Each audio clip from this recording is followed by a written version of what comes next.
Então, Apocalipse 17, 9. Apocalipse 17, 9.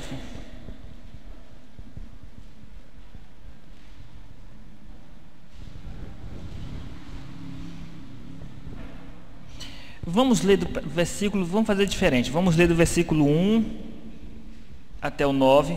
Vai ser quase com a leitura. Eu vou explicar alguma coisa para situar os irmãos que não estavam na outra aula. Tá? Então vai servir de um pequeno resumo até chegar no versículo 9. Então, versículo 1. Apocalipse 17, 1. Lembrando que aqui ele vai fazer a descrição do sistema do anticristo e da sua queda. Versículo 1. Veio um dos 7 anjos que tem as 7 taças. Meus irmãos, deixa eu falar uma coisa para vocês. O fim do mundo é caracterizado por 3 grandes eventos catastróficos. Para vocês terem a visão geral, tá? O fim dos tempos, o fim do mundo. 3 grandes eventos catastróficos. Um vai atingir crentes e não crentes, vai atingir todo mundo. O nome desses sinais é princípio das dores, que o Apocalipse chama dos 4 cavaleiros, que são os 4 primeiros selos. Lembra? Crise econômica, guerra mundial, epidemias e fome. A outra grande catástrofe vai ser uma resposta de Deus à perseguição do anticristo, a vingança de Deus. Esse evento vai ser uma grande estrela que vai cair do céu, que na verdade não é uma estrela, é o quê? Um asteroide. Isso está descrito nas 7 trombetas do Apocalipse. É uma resposta de Deus contra o anticristo. Depois desse evento, pouco tempo vai restar para que alguns ainda venham se converter, dos seguidores do anticristo. E aí então vem o fim do finalmente, que é as 7 taças da ira de Deus, aonde vai ser feita uma separação, e onde vai ficar claro a diferença entre o que serve e o que não serve, nas 7 taças da ira de Deus. As 7 taças da ira de Deus, o objetivo é separar. Então são eventos que vão atingir especialmente os não crentes. Pouquíssimas dessas 7 taças vão atingir todo mundo, atingir por tabela, né? Assim, porque como as pragas do Egito, algumas das pragas atingiram os não crentes. Mas a maioria das 7 taças vai ser para atingir só os ímpios. Então chegamos aí no capítulo 17. Viu? Doeu? Não doeu. Eu resumi o Apocalipse até aqui. Tem gente que acha que isso demora muito. Depende da seleção daquilo que você vai falar. Então, meus irmãos, o capítulo 17, sabemos que não é cronológico, né? Cada capítulo do Apocalipse é um evento, não. Ele vai trazer coisas que já foram faladas no capítulo 13, por exemplo, mas ele vai ter como ênfase mostrar o juízo de Deus sobre a besta. A besta que emerge do mar. O que é a besta que emerge do mar? Sistema político. Quem vai governar esse sistema político? O anticristo. A besta que emerge da terra é o quê? Sistema religioso. Quem vai ser o falso profeta desse sistema religioso? O anticristo. E quem está por trás de tudo isso? O dragão. Ok? Muito bem. Essa besta tem uma marca. Número de homens, 666. Significa o quê? Gente, o que é a marca da besta?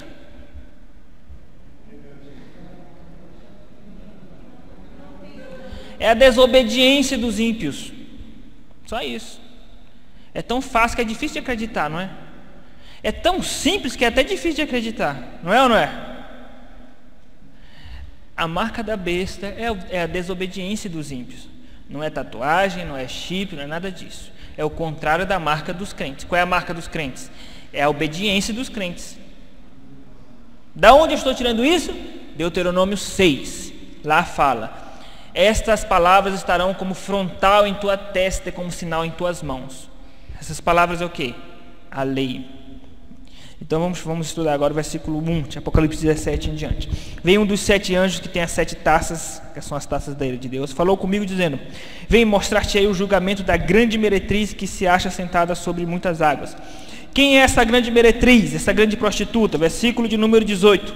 A mulher que viste é a grande cidade que domina sobre os reis da terra. Na época de João, quem era essa cidade? Qual era? Roma. E não significa que Deus tem algum compromisso de destruir cidades, não. Ou que cidades em si seja algo pecaminoso, não. Significa que Roma era a capital do império e era a capital da prostituição, da imoralidade, tá? Então, Roma representava o espírito mundano da época. Mas isso significa que essa mulher, essa prostituta, na verdade é um espírito de mundanismo e rebeldia contra Deus que persiste desde a queda de Adão, nos filhos da desobediência, ok? Não é só na época de Roma. Só que na época de Roma estava centralizado e bem simbolizado em Roma, mas ainda espalhado por todos os lugares. São Paulo, Rio de Janeiro, todo lugar. Essa mulher é o quê? A prostituição do mundo, a imoralidade do mundo, tá? Mas não é só imoralidade sexual, corrupção, etc, etc. Tá bom? Muito bem. Volto para o versículo 1. Vem mostrar-se o julgamento da grande meretriz que se acha sentada sobre muitas águas. O que é essas muitas águas? Vá para o versículo 17. Versículo 15. Falou-me ainda: as águas que viste onde a meretriz está sentada são povos, multidões, nações e línguas. Ou seja, o mundo jaz, o maligno, tá? Os filhos da desobediência espalhados por todos os lugares da terra. Volte para o versículo 2. Com quem as águas são os povos com quem se prostituíram os reis da terra, ou seja, onde os reis da terra se corrompem com a imoralidade do mundo. E com o vinho da sua devassidão, da devassidão do mundo, da mulher que é o mundo, representa o mundo, foi que se embebedaram os que habitam na terra.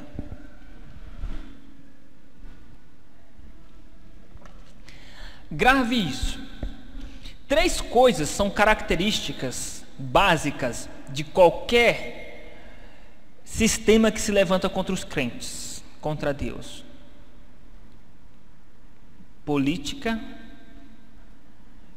devassidão moral, ou seja, imoralidade, e falta de respeito religioso, que é blasfêmias.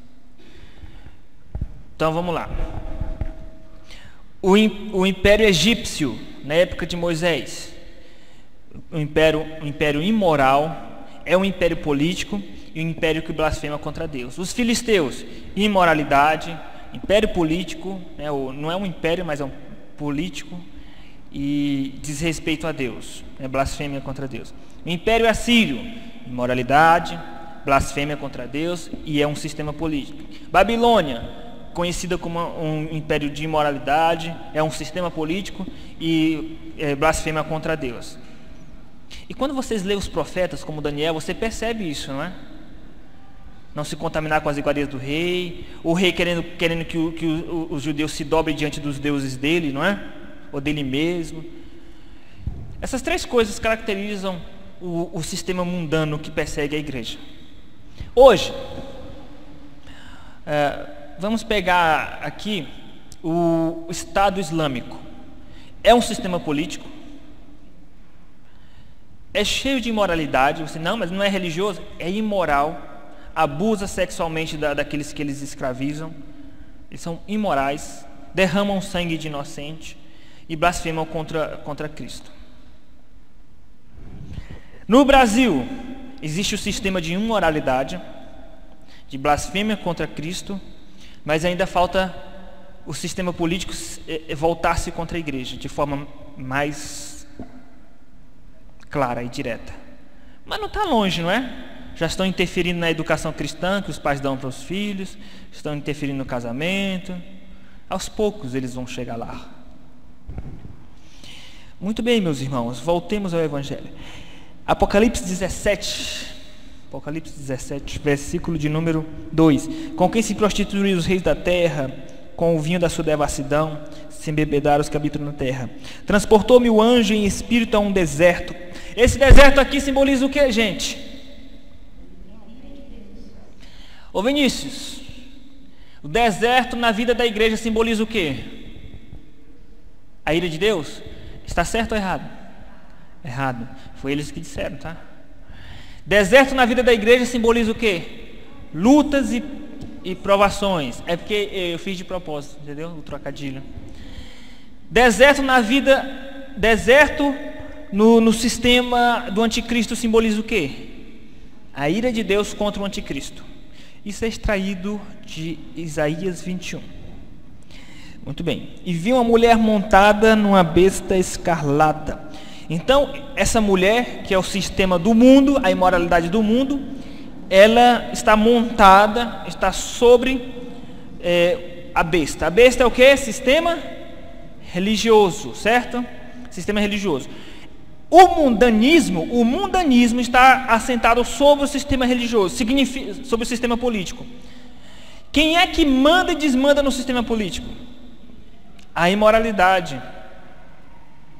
Quem é que está montado em cima do sistema político? Não é a mulher, gente. A gente pensa que o que está por trás, as motivações políticas são filosóficas, né? Marxismo, blá blá blá, capitalismo. Meus irmãos, o que manda e desmanda no sistema político é o quê? Ganância e imoralidade. Por isso que essa mulher, que simboliza que o espírito do mundanismo, está sentado sobre o sistema político do anticristo. Porque as pessoas vão ser seduzidas pelo anticristo pelo quê? Por tudo aquilo que ele propõe, e também porque não vão ter muita saída, né? Porque ou vão se render ou vão morrer. Aliás, os anticristos que surgiram com os impérios conquistaram os povos como? Alguns seduzindo, mas a maioria foi em batalhas, em conquistas, tornando-os escravos. Quando o anticristo surgir no mundo, ele não vai apenas seduzir com seus milagres e propostas imorais de libertinagem moral, mas vai ficar claro que quem não se submeter a ele, quem não tiver a marca dele, quem não tiver o comportamento dele, vai morrer. Muito bem, vamos seguir, meus irmãos. Vamos seguir. Versículo 3. Transportou-me o anjo em espírito a um deserto, ou seja, o lugar onde Deus vai castigar o sistema do anticristo, e vi uma mulher montada numa besta escarlate. Escarlate é um vermelho escuro aí. Besta repleta de nomes de blasfêmia. Por que uma besta escarlate? Porque a cor dela, esse escarlate, simboliza muito sangue e muita imoralidade. Repleta de bênçãos. É exatamente aí onde eu chegarei agora. Haja paz em teu espírito. Besta repleta de nomes de blasfêmias, com 7 cabeças e 10 chifres. Cabeça na Bíblia simboliza o que, gente? Liderança. Chifre na Bíblia simboliza o que? Governo. 7 na Bíblia simboliza o que? Completude. 10 na Bíblia também. Então é um sistema político completo. Ficou claro? Esse sistema político completo vem acompanhado de blasfêmias contra Deus. Lembra, Roseli, que eu falei que todo sistema que se levanta contra a igreja, ele é político, imoral e religioso? Político, imoral e promove blasfêmias contra Deus. Aquelas 3 características que eu falei agora há pouco. Estou sendo claro, meus irmãos? Claro como a neve? Claro como os muros deixados pelo Dória? Só quem tem entendimento para entender, que entenda. Muito bem. Sigamos na direção que estamos propondo. Versículo 4. Achava-se a mulher. Quem é esta mulher, gente? Não. O próprio Marcinho se assustou, né, Marcinho? Porque existe uma mulher. Posso te ajudar, Marcinho? Porque existe uma outra mulher em Apocalipse que simboliza a igreja.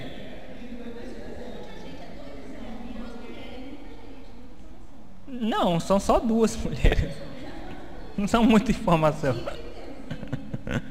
Confunde porque são mulheres ambas, né? Não é pela quantidade, é que são mulheres.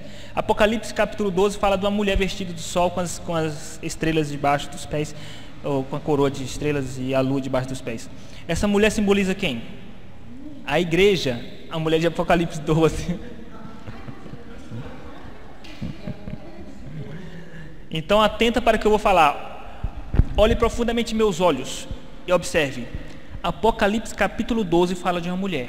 Esta mulher é a igreja do Antigo e do Novo Testamento. Apocalipse capítulo 17 fala de outra mulher. Essa mulher é o mundanismo, que é o espírito que está por trás das bestas. Mulher de Apocalipse 12 é a igreja.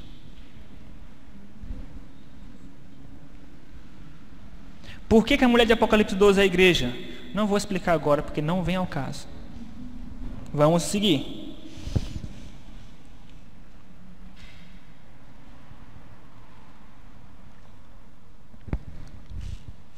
Versículo 4.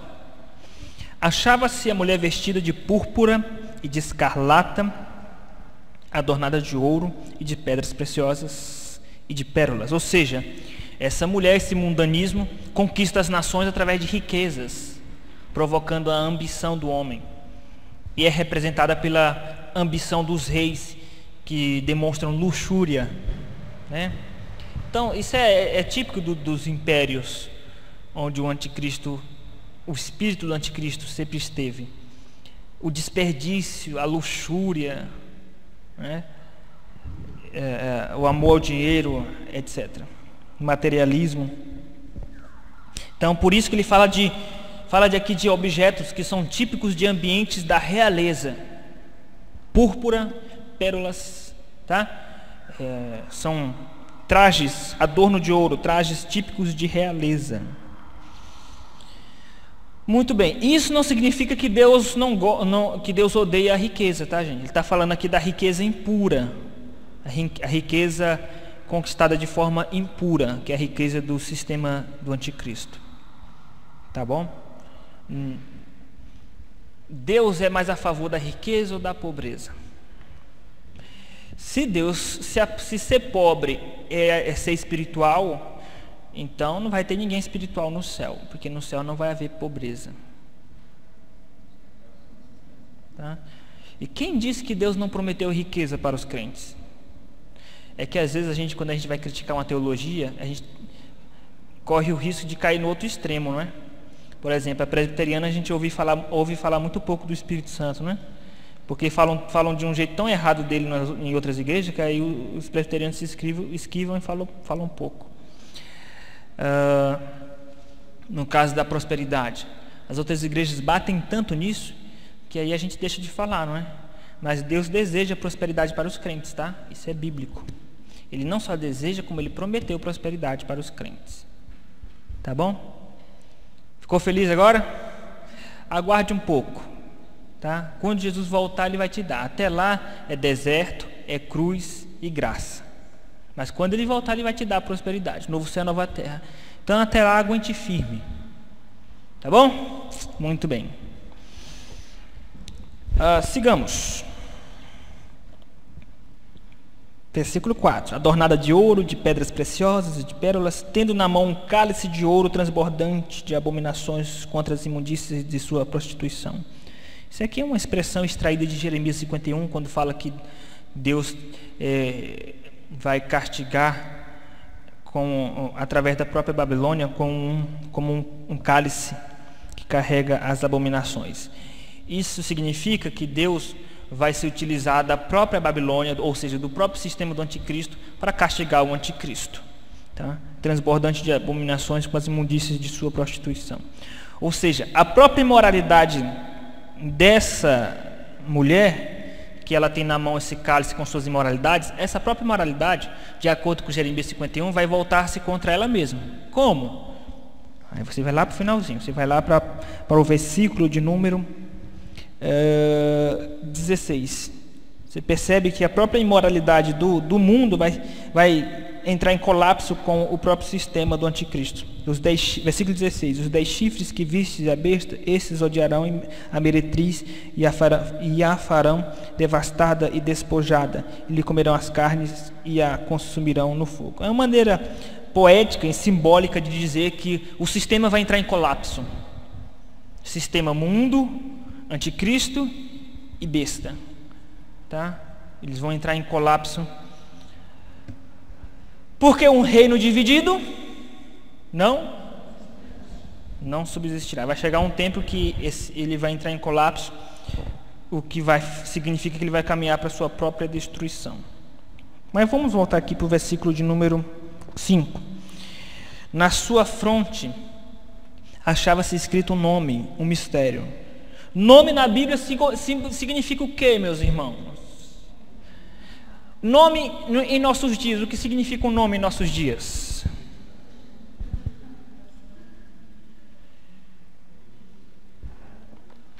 Olha que interessante. Observe o que eu vou dizer para vocês. Atente. Nome em nossos dias significa identificação. Nome na Bíblia significa identidade. Alguém percebe a diferença?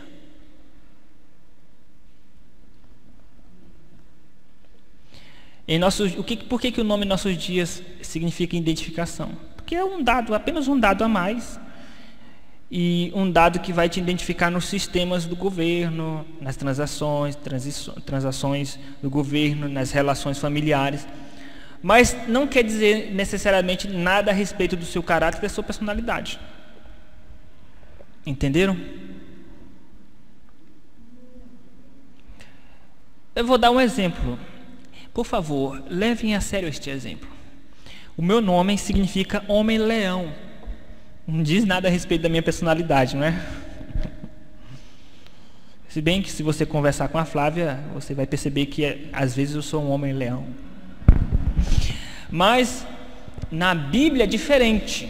Nome na Bíblia é diferente. Significa caráter ou personalidade. Por que Jonas era Simão Bar-Jonas, filho do trovão? Porque ele era impetuoso. Entenderam? Impetuoso. Jonas, impetuoso. Tá? Então é nesse sentido. Bartimeu, filho de Timeu, né? Agora, por que versículo 5 diz: na sua fronte, na sua testa, achava-se escrito um nome, um mistério? Significa que esse sistema ele era reconhecido facilmente, ele era facilmente identificado com essas características: Babilônia, a grande mãe das meretrizes e das abominações da terra. Ou seja, a característica dessa mulher é carregar abominações e prostituições, semelhante à grande Babilônia que existiu, que escravizou o reino de Judá. Meus irmãos, vocês se lembram por que Deus escolheu o Império Babilônico para simbolizar o Império do Anticristo? Porque essa Babilônia aqui não é Babilônia literalmente, tá? Não vai vir outro império babilônico, não. Mas Deus escolheu dos impérios, olha, houve o Império Egípcio, o Império Assírio, o Império Babilônico, o Império Medo-Persa, o Império Grego-Macedônico, o Império Romano. Por que desses Deus escolheu a Babilônia para representar o Império do Anticristo que vai vir? Tempo. Não. Por causa de quê?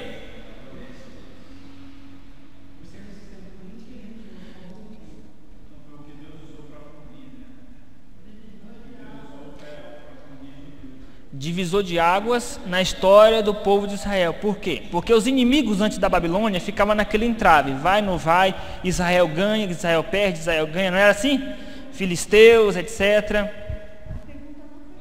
Não foi boa, mas vamos lá. Vai, não vai, vai, não vai, vai, não vai. Só que quando chegou o Império Babilônico, aí Deus, pronto. Não é só castigou, porque ele castigou os israelitas com a cidade de Ai. Deus castigou os israelitas com outros povos, mas foi ali que começou a escravidão de Israel. Foi o divisor de águas. E foi ali que Deus cumpriu as ameaças da lei de Deuteronômio, que se eles continuassem em rebeldia, Deus iria. Então, é simples. Você falar para um judeu hoje sobre Hitler e Segunda Guerra Mundial, vocês acham que eles vão lembrar desses nomes com alegria? Com tristeza. É ou não é? Você falar para o judeu sobre o nome Babilônia, isso vai remeter, especialmente da época de Apocalipse aqui, vai remeter o quê? Todo o sofrimento. Então, é para lembrar aos judeus cristãos do tamanho do sofrimento que vai vir sobre a terra. Vamos para o versículo de número 6. Então vi a mulher, que é o sistema mundano, embriagada com o sangue dos santos e com o sangue das testemunhas de Jesus. Ou seja, esse sistema do mundo, o mundo, ele se levanta contra os crentes em todas as épocas. Só que ele tem uma roupa. Qual é a roupa que o mundo veste? Um sistema religioso e político, lembra? Mas é o mundo guiado pelo diabo. E os mundanos e o mundanismo atacam a igreja, matando muitos crentes. E quando a vi, admirei-me com grande espanto. Agora, meus irmãos, o mundanismo, na época de João, ele era...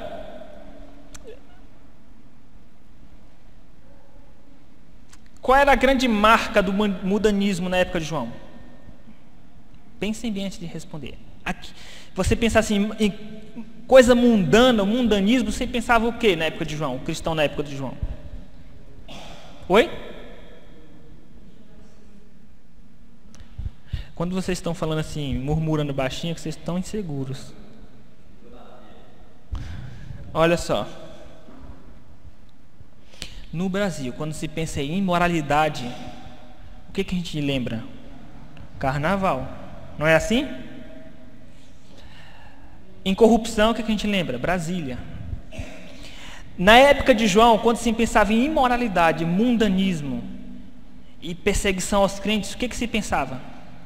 Roma. Então, há esse trocadilho. O mundanismo se confunde com Roma, de tão mundana que Roma era. Ok? Então, derramamento de sangue. Olha, essa mulher que é Roma e o mundanismo da época estava embriagada com o sangue dos santos. Por quê? Porque na arena romana, qual era a arena romana? Começa com Co e termina com Liseu. Lá eles matavam muitos crentes. Não existe a Copa do Mundo aqui nos nossos dias? Campeonato Brasileiro, Copa da Libertadores, Copa do Mundo. Assim como existem esses eventos que juntam multidões e as pessoas são apaixonadas, paixão semelhante existia na época da igreja primitiva para ver sangue sendo derramado. E sangue dos crentes. Eles festejavam. Quando o leão rasgava a garganta de um crente, eles pulavam de alegria, né? Quando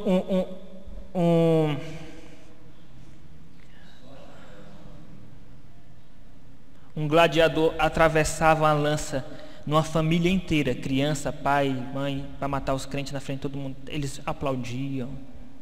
Quando queimavam vivo, quando colocavam na chapa quente, no óleo fervendo, eles aplaudiam, como se fosse um gol. Então, imagina o quanto Deus estava irado com esse povo. Entenderam? Imagina o quanto a igreja estava triste. Você está triste e desanimado, desiludido da vida, sem esperança dos seus problemas pessoais? Agora, olhe para os crentes da época que via seu filho morrendo na arena, via sua esposa morrendo na arena, via seu pai, sua mãe, seu irmão morrendo na arena. Que tipo de sentimento aqueles crentes tinham? E a gente chora tanto hoje em dia por causa dos nossos problemas, né? Sigamos a direção que nos está proposta. Não fujamos do alvo. Versículo de número... Por isso que ele fala no versículo 6, no final do versículo 6, admirei-me com grande espanto. Versículo 7, o anjo, porém, me disse, por que te admiraste? Dir-te-ei o mistério da mulher e da besta que tem 7 cabeças e 10 chifres e que leva a mulher. A besta que viste era e não é, está para emergir do abismo. Ou seja, ela existiu, ela não existe mais, mas ela vai existir de novo. É uma maneira de dizer o seguinte, que essa besta ela se levanta de tempos em tempos. Ela cai, mas levanta, ela cai, mas levanta. Ela fica ferida de morte, mas ela ressurge de novo, como diz Apocalipse capítulo 13. Então, porque a besta, na verdade, meus irmãos, é um sistema do diabo. O diabo ele usa sistemas políticos e religiosos. Então, por exemplo, o Império Egípcio caiu. O diabo levanta o Império Assírio. Caiu. O diabo levanta o Império Babilônico. Caiu. O diabo levanta outro império. Vocês entenderam? Ela era. Não existe mais. Mas ela vai surgir de novo. Depois surgiu com o Império Romano. Vai surgir depois com outros impérios. Até a última besta, que é a besta definitiva. Versículo 8. A besta que viste era e não é, está para emergir do abismo porque ela vem da escuridão, das trevas, e caminha para a destruição, tá? Vai ser destruída por Cristo. E aqueles que habitam sobre a terra, cujos nomes não foram escritos no livro da vida desde a fundação do mundo, se admirarão vendo a besta que era e que não é, mas aparecerá. O mundo vai se admirar desse sistema que vai surgir. E todos aqueles que os nomes não foram escritos, encontrados no livro da vida. Uma nota aqui teológica. Quando foi que o livro da vida foi escrito? Da perspectiva humana, antes da fundação do mundo. Ok, nota 10 para vocês. Quando foi que o livro da vida foi escrito da perspectiva de Deus? Ele nunca foi escrito, ele sempre existiu. Que Deus não escreve nada do zero para ele. Para ele o livro sempre existiu, porque ele foi que decretou todas as coisas. Ok? Vocês entenderam? Nem eu, porque isso, entender a mente de Deus é complicado. O que eu quero dizer para vocês é o seguinte: Deus, ele já sabia quem iria ser salvo e quem iria ser condenado. Certo? Mas não só sabia, como ele decretou quem vai fazer parte do livro da vida e quem não vai fazer parte do livro da vida. E se você discorda, eu quero que você me explique Marcos 4, que fala das parábolas. E os discípulos queriam entender a parábola. Mestre, explica-nos a parábola. Jesus disse, claro, eu vou explicar para vocês, porque a vocês é revelado o mistério do reino de Deus. Mas eu vos falo em parábola, para que os de fora ouçam, vendo não enxerguem, ouvindo não ouçam, para que não se convertam e não se encontre perdão para eles. Então existe um grupo de pessoas que Deus não quer liberar perdão. Explique isso e eu virarei arminiano. Quem tem entendimento para entender, que entenda. Volte para o capítulo de número 17. Onde estávamos, meus irmãos? Versículo 8. Eu poderia exercer alguma disciplina mental para tentar descobrir, mas eu fiz isso mais para testá-los. Versículo 8. A besta que viste... versículo 9. Aqui está o sentido que tem sabedoria. As 7 cabeças são 7 montes. Então, meus irmãos, quem são esses 7 montes? Esses 7 montes são os montes que circundam a cidade de Roma. Então, esses 7 montes simbolizam duas coisas: o território de Roma e simbolizam impérios que surgiu durante a história. Por que Roma? Porque era o atual império, era a atual besta política, besta religiosa, entenderam? Então, isso aqui, meus irmãos, é histórico, tá? Isso é comprovado através de estudos, que Roma ela está situada sobre 7 colinas, 7 montes.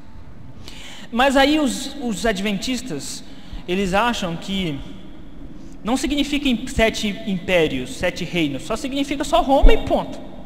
No máximo 7 imperadores romanos. E como significa só Roma, os papas que se seguiram aos imperadores passaram a ser anticristos. Por isso que os adventistas acreditam que o Papa era o anticristo, ou ainda é o anticristo. E os crentes fazendo ecumenismo com a Igreja Católica, é os crentes se dobrando ao império da besta. Entenderam? Os adventistas não vão fazer ecumenismo com eles, então vai ser os únicos que serão salvos. É mais ou menos isso. Posso estar equivocado em algum detalhe, mas esse é o cerne do que eles creem. Tá? Quando eu digo equivocado em algum detalhe, porque um ou outro teólogo adventista ainda pensa um pouco de forma mais aberta, mas no geral eles são desse jeito.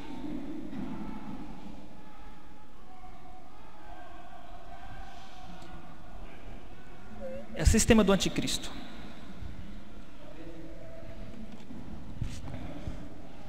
O Manuel está dizendo que é besta, não falei nada mais. Vamos seguir aqui, meus irmãos. Versículo 9. Aqui está o sentido que tem sabedoria. As 7 cabeças são 7 montes, o território de Roma, nos quais a mulher está sentada. O espírito do mundanismo que persegue a igreja está sentado, ou seja, Roma, a própria cidade. São também 7 reis. Veja, são também 7 reis. Tá? Quem são esses reis? Dos quais caíram 5. Quais foram os 5 reis? Porque rei aqui é sinônimo de reino, tá? De império. Qual foi os 5 reis ou 5 reinos que surgiram na história? Os principais 5 reinos que perseguiu a igreja antes do Império Romano: Império Egípcio, Assíria, Babilônico, Medo-Persa e Grego-Macedônio. Ok? Egípcio. E o pior de tudo é que está sendo gravado na internet, mas eu não estou nem aí, porque isso mostra que nós somos humanos e nós erramos. Império Egípcio. Não é não, Bia? Império Egípcio. Que mais? Babilônico, Assírio, Medo-Persa, Grego-Macedônico. Veja, versículo 6, versículo 10, dos quais caíram 5, um existe. Qual é o que existe na época de João?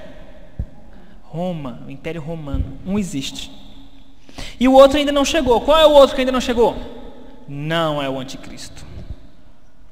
São os sistemas políticos e religiosos que irão se levantar depois de Roma para perseguir a igreja. Tá? O espírito do anticristo vai continuar se levantando, o espírito da besta vai continuar se levantando. Então a igreja continua sendo perseguida. Só que da perspectiva bíblica, por pouco tempo. Lembra que Jesus disse que ele não vai demorar, que pouco tempo falta? Lembra que a Bíblia diz lá em Apocalipse capítulo 12 que quando o diabo foi jogado do céu para a terra, foi expulso? Pouco tempo lhe resta? Qual é esse pouco tempo? Da ressurreição de Jesus até os nossos dias. Mas pastor, são 2000 anos. Bom, se a Bíblia diz que é pouco tempo, eu creio na Bíblia, não creio na nossa contagem. É pouco tempo. Porque está comparando a toda a história do Antigo Testamento, que foi bem mais tempo, né? Foi o dobro de tempo. 4000 anos. Eu costumo acreditar na Bíblia, não nas contagens humanas, tá?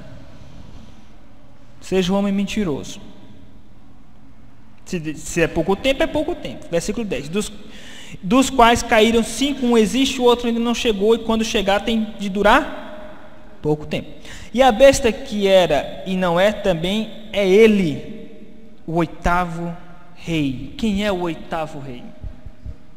O anticristo. Por que o 8º rei é a besta que era? Porque o espírito do anticristo estava no Império Egípcio, no Império Babilônico, no Império... Vocês entenderam? O espírito dele. Por isso que está escrito lá nas cartas de João, que muitos anticristos têm surgido pelo mundo afora. Mas ainda o definitivo e final ainda não chegou, que é o 8º rei. Ele era, mas ele ainda vai vir. Precede dos 7 e caminha para a destruição. Versículo 12. Os 10 chifres que viste são 10 reis, os quais ainda não receberam reino, mas recebe autoridade como reis, como a besta, durante 1 hora, ou seja, por pouco tempo. Quem são esses reis? Capítulo 16, versículo 14. Porque eles são espíritos de demônios, operadores de sinais, e se dirigem aos reis do mundo inteiro com o fim de ajuntá-los para a peleja do grande dia do Todo-Poderoso. Quem são esses 10 reis? Reis do mundo todo, do mundo inteiro. Por que 10? Não significa que vão ser só 10, meus irmãos, mas 10 simboliza completo, ou seja, não é de um local só, é do mundo inteiro. 10 aqui no sentido de mundo inteiro. Entenderam? Significa que o anticristo ele vai governar sobre... Não vai existir uma nação única, tá? Uma nação apenas, não vai existir. As nações vão continuar existindo, os governantes vão continuar existindo, mas eles vão estar submissos ao poderoso chefão, que é o anticristo. Entenderam? E ele vai juntar... Depois, veja, eles matam os crentes, muitos crentes. Deus vem, se vinga e manda o asteroide. E ainda dá um tempo para ver se alguém se arrepende. Eles continuam duro. Então Deus manda 7 pragas, as 7 taças. E dessas 7 taças eles ficam furiosos, os que ainda sobreviveram. E aí o anticristo dá a ordem para juntar todos os reis da terra para a grande peleja. Ele não acha que ele vai pelejar contra Cristo. Assim, eles e Cristo. A grande peleja para eles é quem? É o quê? O último massacre dos crentes, para acabar de vez com essa raça. Entenderam? Só que Deus sabe que quem mexe no ungido do Senhor, mexeu no meu filho, mexeu comigo. Para Deus, essa peleja é contra ele. Para o anticristo, essa peleja é contra a igreja. Mas para Deus é contra Deus. Entenderam? Por isso eles vão pelejar, na verdade, eles acham que vão pelejar contra a igreja, mas eles vão pelejar contra o Todo-Poderoso. E vai ser o fim. É porque aí mostra os filmes. Assistir os filmes deixados para trás? Deixem para trás esses filmes, meus irmãos. Deixem para trás. Aí mostra juntando as nações, e mostra aí crente lutando e batalhando, e vai para cima, vai embaixo. O crente vai fugir. Como é que o crente vai? O que Jesus diz? Quem estiver no eirado da casa, fuja. É pecado fugir do anticristo? Não, Jesus diz para fugir. Agora, se pegar você não vai poder negar Jesus. Mas enquanto der para fugir... Mas pastor, os covardes não entrarão no reino dos céus. Os covardes, os tímidos. É aqueles que negam a Jesus. Entenderam? Muito bem. Está difícil, meus irmãos, de entender? Então, vamos seguir.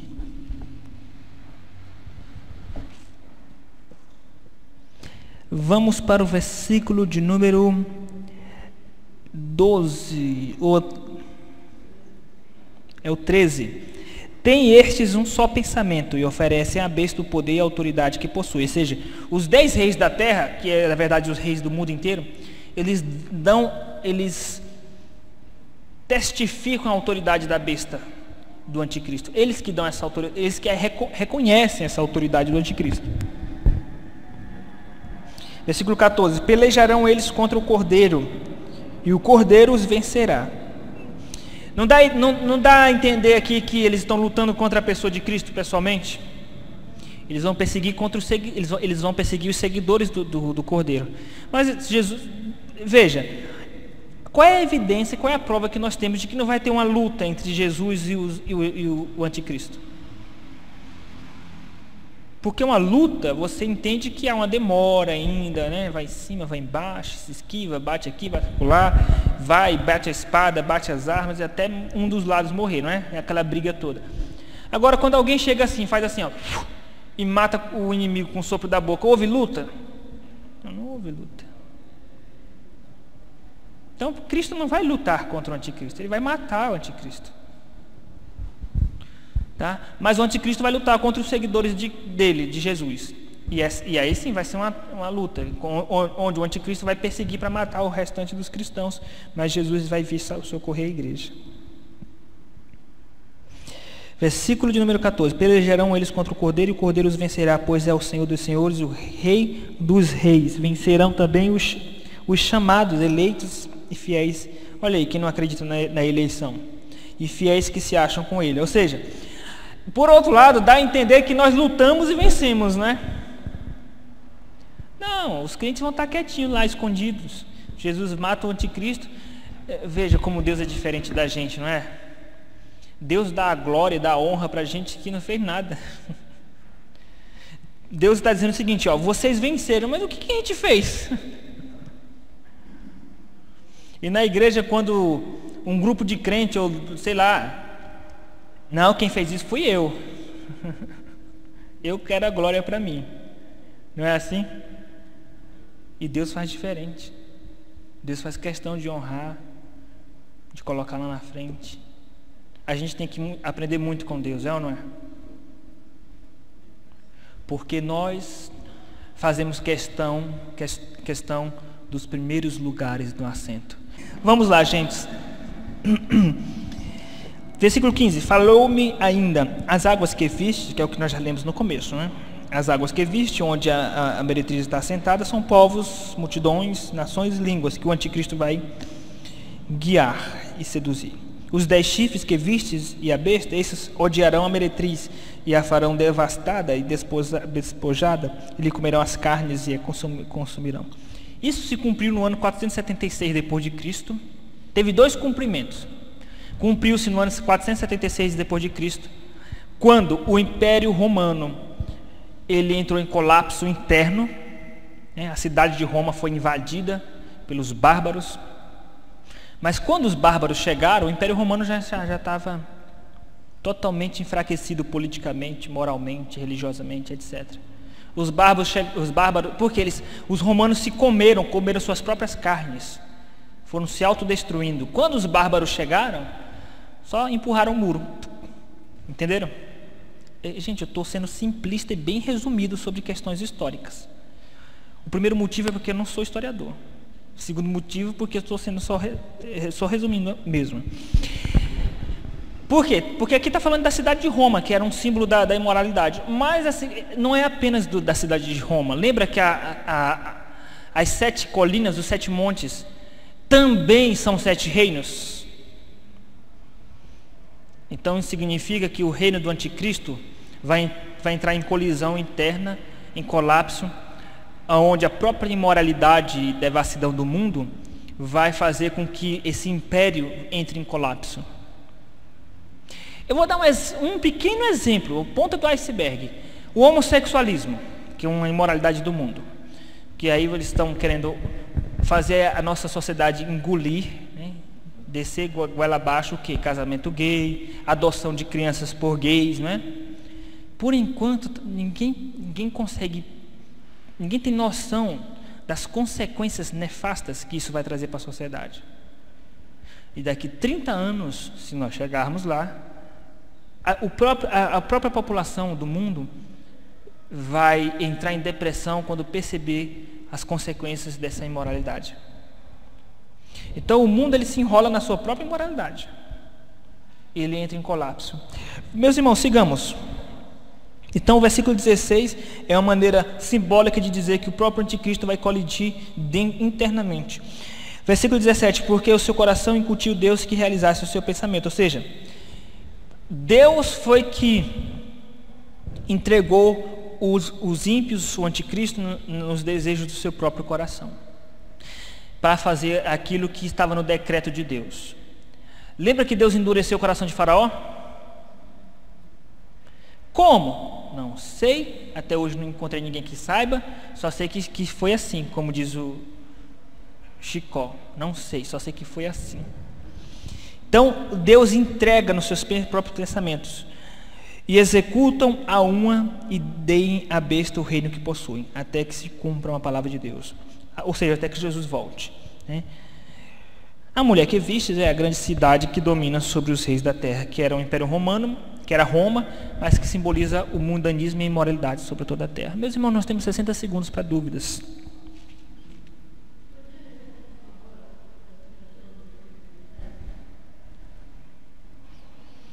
Eu confesso que eu fugi do versículo 17, Regina, eu fugi de propósito, dada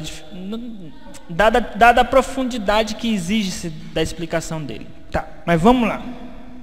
Mas é a única pergunta que eu vou responder hoje, hein? Porque em seu coração incutiu Deus que realizasse seu pensamento. Significa que Deus pôs no coração desses reis fazerem tudo aquilo que eles, da sua devassidão, para que eles mesmos se autodestruíssem, entendeu? Aí nós percebemos que Deus fez isso com Faraó, quando Deus endureceu o coração de Faraó. Que lá em Romanos capítulo 1 fala que Deus entrega os mundanos no seu próprio coração, e isso vai provocar uma autodestruição moral. Tá? E Nabucodonosor. Porque quando Deus entrega os ímpios no seu próprio coração, ou Deus incute isso no seu coração, é uma maneira metafórica de dizer que Deus os abandona para seguir o seu próprio coração, para executar o decreto que está no coração de Deus. Isso já é um castigo de Deus, tá? Então, olha, porque em seu coração incutiu Deus que realizasse seu pensamento. Deus incutiu isso no pensamento deles, para que eles realizassem aquilo que estava no plano de Deus. Isso é um castigo de Deus, na verdade. Tá? Só que Deus faz isso sem forçar o coração deles. Deus faz isso sem Deus ser o autor do mal.